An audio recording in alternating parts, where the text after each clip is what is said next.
Another big story we are following for our afternoon rush is all of the laws going into effect tomorrow. There are a handful of them, including the smoking age is going up. As of October 1st, businesses will no longer be able to sell any tobacco product to anyone under the age of 21. Other laws include the minimum wage, which will be going up to $11. And if you use streaming services like Netflix, your monthly subscription will go up about 5%. A fee to trade in your car nearly tripled from $35 to $100. And another tax we've been talking about, obviously, for weeks, the very controversial meal tax. Now, starting tomorrow, all prepared foods that have already been taxed at the grocery store will be more expensive. Yeah, Chief Capitol reporter Susan Raff is back in front of a grocery store right now. Susan, you've been all over this for some time. What are people saying about this afternoon?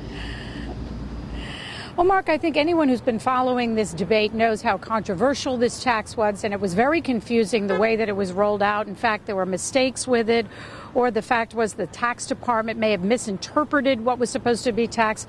But the bottom line, we are told from the Department of Revenue Services, is that anything that was taxed before is going to be taxed now, just more. You're going to be paying about 1% more, but it's only on prepared foods, things that are wrapped and ready to go. And here's something that people don't realize, too, and the intent of this law is really for grocery stores that have food courts where you sit down and eat.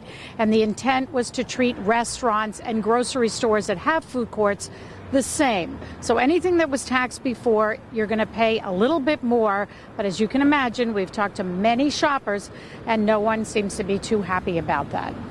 I would imagine. Yeah, exactly. No one ever wants to pay more. Susan, thank you very much.